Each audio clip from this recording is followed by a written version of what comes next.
Because I think obviously both of you run businesses. Raman's is obviously more focused on supporting businesses from a technical point of view and ensuring that they meet certain governmental deadlines, timings, etc., and also help them to manage their business more effectively. But obviously, MC Fem, you're more of an entrepreneur, run sort of multiple businesses, your own property business, and as well as advisory, I suppose, in interior design, from what I remember.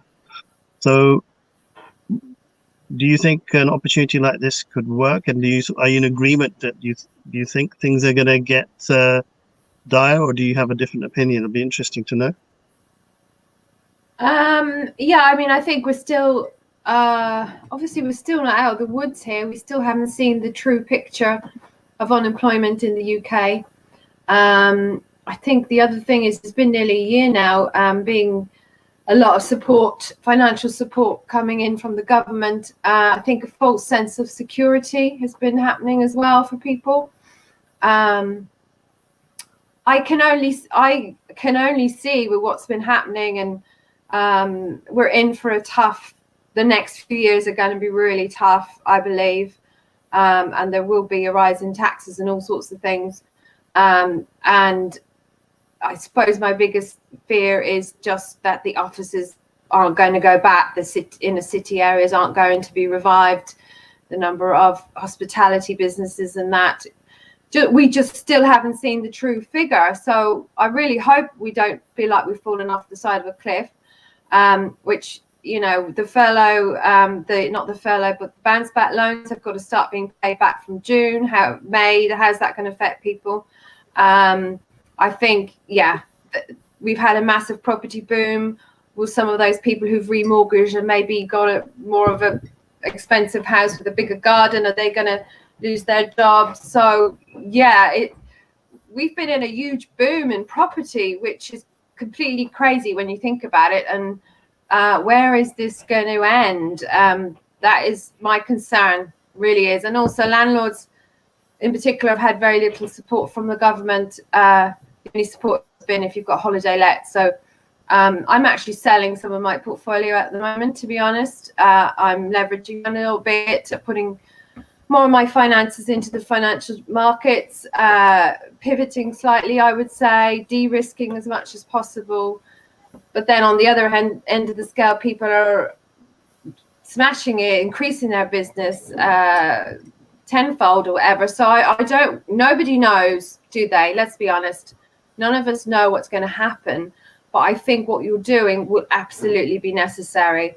We can't go through something like this and without there being a downturn, and it'll all be driven, I feel, by unemployment and complete disappearance of certain businesses, which in turn will be people's homes. So yeah, don't like to think about it, but I think you're absolutely right. It's going to be needed, definitely. And not just in residential, what's going to happen in the commercial sector as well, really. Okay, I mean, it's quite a sort of, in some ways, quite a sad note that we're starting the morning on in some ways. But I think it is a really, really strange time. It's unprecedented. I think somewhat, in some ways, we're blessed that we're there to sort of support people and help them. At the same time, it is very daunting, actually, to think about how many people are going to have to go through so much pain and flux that, they're not mentally. I think a lot of people are going to be suffering sort of somewhat mental health issues. And I think that's going to be one of the biggest issues, because the stress, the anxiety, with the amount of things that are going on, I'm just wondering, is it actually possible for anybody to actually not to be stressed in this environment? I remember about 20 years ago going on a 2-hour sort of training session in one of my companies, and young Scottish lady doing a presentation about how people deal with stress. And she was just saying that we could only deal with one major event that's stressful at a time. So if you have one more to deal with on top, then how are we actually going to cope? And your performance apparently, based upon that presentation, still remember it because some things stick in your mind. Your performance then falls by, let's say, 50%.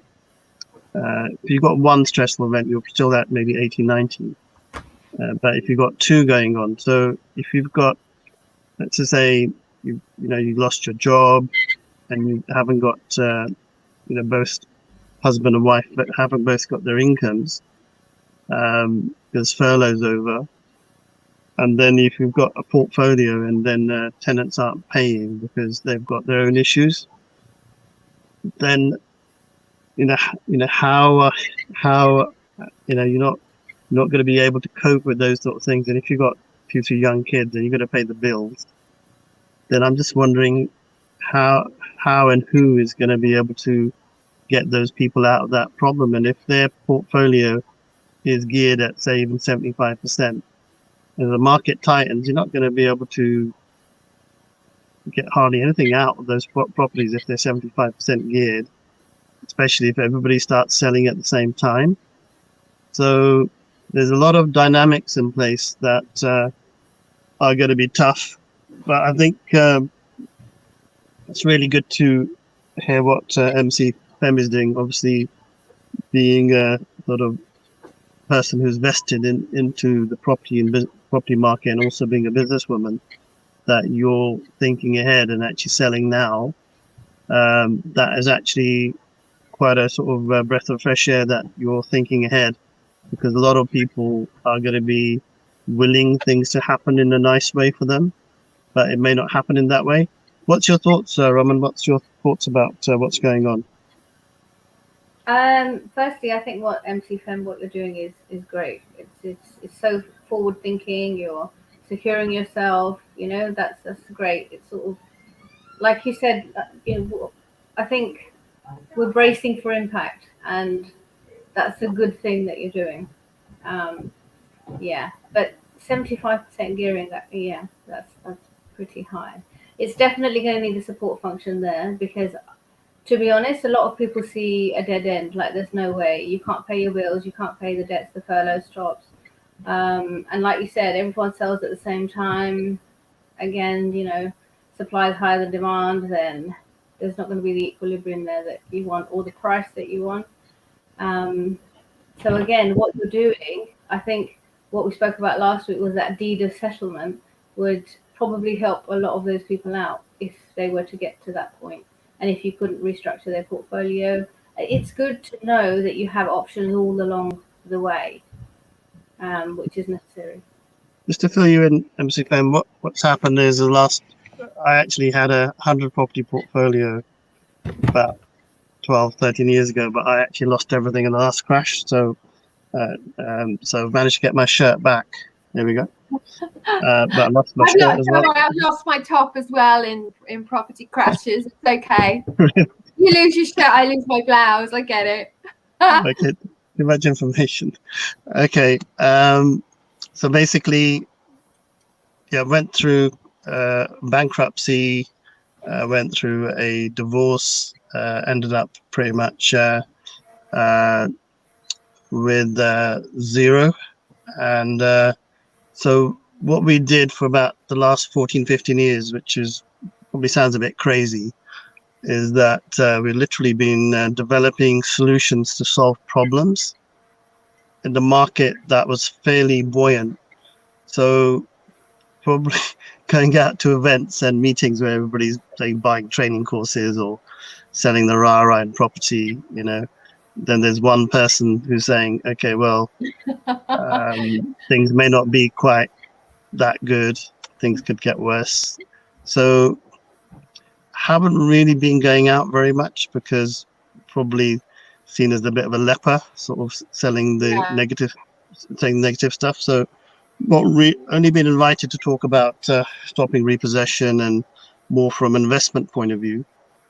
But now I think because we've been doing all the contrarian stuff, or the R&D you could call it, in understanding the dynamics of a good market, but dealing with problem clients. So I envisage ourselves getting really busy. So we're looking to scale to help as many people as we can. So the associate model itself is to be able to get people to come on board. It's £2,000 to join, basic membership, but we're giving it away for £0 at the moment. So if anybody wants to come on board and help people. So just to give you a quick, young ladies, a couple of quick case studies of what's happening in the last week, for example. I can't really give too much specific information about the clients, but just to give you an understanding, is we've had a client who's got 3 properties and hasn't been able to pay the mortgage on one of them. So the receivers are being appointed by the bank to take it over. So we've been brought in to come in to actually stop the receivers taking the property on and selling it. Because if they do that, then it's going to have a knock-on effect and the guy's going to lose all his properties. So we're working on that case. Then we've got another one where the client's got 15 properties and he's short on finishing off about 4 projects because he's been caught off guard. And as an accountant, I think Roman probably look at the numbers and think, is that even possible? Because his outgoings, the amount of commitments he's got financially are like, 10,000 a month or something. And the income is about £5,000 a month at the moment. Wow. In terms of the sort of loans and debts that this particular client took on. So we've had to find some private lending for him on a bridge to bail him out of that problem. But a lot of these people have like multiple problems. They're like, but they're all nothing to do with business actually, but 90% of them are mostly around that person not understanding how to manage their emotions around business or property, and they basically just do all the things that are, well, you could call them, as they say in America, rookie mistakes. Yeah. So that's the second client. Third client, we're getting a lot of clients that have got self-employed income, but they don't know how to go about finding a property or buying a property. So although we don't do lease, installment contracts or purchase option contracts, I'm getting a lot of people that want to give me purchase option contracts all of a sudden. So I'm saying to people, okay, if you haven't got hardly any income, hardly any credentials like good credit file, but you've got good income, you could probably look at doing lease purchase option where you can, not sure if Roman's aware of how these work, but basically it's a 10-year contract, but you're paying above and beyond the rent on the property to the seller, and then you're paying a fat payment at the end to buy the property. But it's a win-win because the seller gets a bit more cash flow, the purchaser gets an investment property where there's thin payments up front while they're building up their capital from their cash payments. And if they haven't got a good, let's just say, credentials or good credit file, then it's a good way of somebody getting in there. Although the legals on it are not that strong from what I've understood. Do you know much about lease option purchase contracts, installment contracts, MC Fem? Yes, I know quite a lot about purchase lease options. And obviously there's also now the rent to buy scheme, that type of thing. Not the new build rent to buy, but what's zooming ahead now is the older properties rent to buy. So yeah, I think you will see more purchase lease options happening in the marketplace. And don't forget, let's look at how many people have become self-employed now, especially the younger generation. There is no traditional job anymore, is there really? Unless it's a certain profession. But I do think the 95% mortgages has helped a little. But yeah, I think I know quite a bit about purchase lease options. But obviously it has to have a very good contract on both sides, and it has to be done correctly. And it's each individual deal is different, and it's all about the negotiations, and it has to work for the vendor. That's the most important thing on the purchase lease option, really. And also, obviously, the person who's going to rent it to buy it eventually has to be able to keep up those payments. So, yeah, it's a commitment as well. Okay, well, I think we've probably got a lot of clients actually wanting those sort of contracts, but I'm actually getting a lot of, because of where we're sitting in property and fixing problems, I'm getting a lot of senior people that have really good options. They're happy to give me and my clients first bite at the things they've got as well. So happy to sort of discuss and help people, because I don't really get involved in buying stuff myself at all. I keep myself quite kosher, if that makes sense. I don't really get involved in the clients and trying to solve their problems and buy stuff from them, because it's just it's not really good practice from my point of view. So Raman, do you know much about purchase lease options, or have you come across those sort of things? I've come across them a few times. I understand how they work. I know a little bit about them. I don't know lots about them. Obviously, on the book side, I do know quite a bit about them. But I think they might actually be a good option, especially with people who can, like MC Firm said, if you can keep up with those repayments or those payments to begin with, then I think that's the key. But I know you pay over. Is that usually settled with the client? Is that the investor's choice as to how much premium you pay? I think it's all down to negotiation. Right. So I think it's also about vendor education, because if I think MC Fem, I'm sure, is like a very good negotiator. So I don't think I'll be able to beat her in any negotiations, actually. But if see, I think you just literally smile and everybody just say yes, of course, MC Fem. I wish it was that easy. We agree with you, MC Fem. I think that's the problem. When I smile, it's all gone out the window. They're like, oh, she's not serious. No, I'm sure you can tell on the charm, MC Fem. I think you're very humble. I think the point you're making, though, Lakhi, because I used to develop abroad, Raman. I was a property developer overseas for 8 years, and I also was over there when the huge crash hit and what have you. Eventually, what destroyed my business was the mafia there, and I ended up having to leave there 5.5 years ago and come back to the UK with nothing and start again. And I'm very much aligned with Lakhi. I know the pain of having nothing. I know the pain of small children and no money and the stress and how to start, you know, when you have a family or when you've lost your business or when you've gone through divorce or and it's just so awful that I keep thinking of what's happening at the moment and how there is such a hype at the moment and how, again, I feel people aren't really understanding risk. And when I say, even in the property world, oh, I'm not buying at them. I'm always looking, but I'm not particularly buying at the moment. And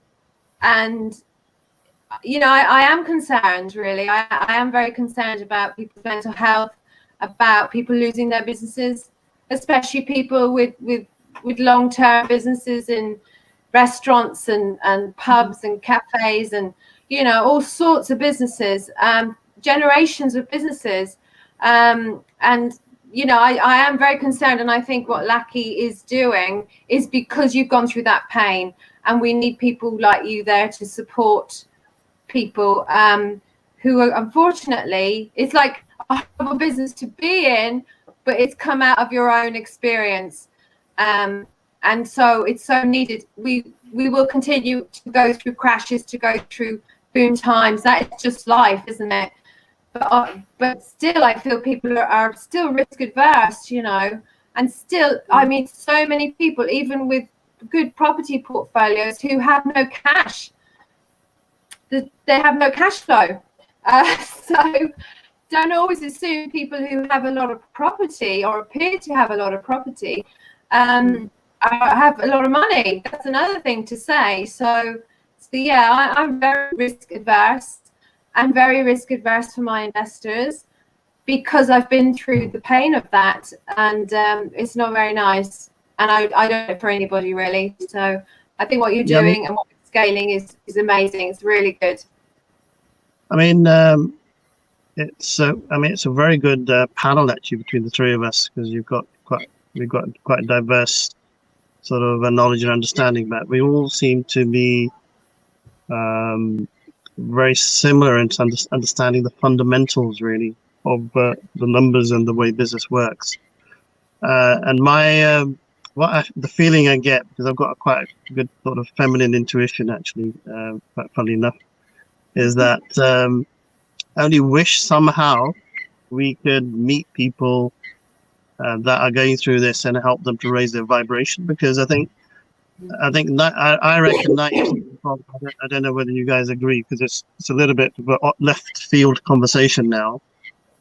But if everybody that's in property or business, or is even in employment and finding some sort of difficulty, a lot of it is that if they get caught up in the stress of things and the rabbit in the headlight type situation, then that in itself is the bigger problem, because haven't got the capability like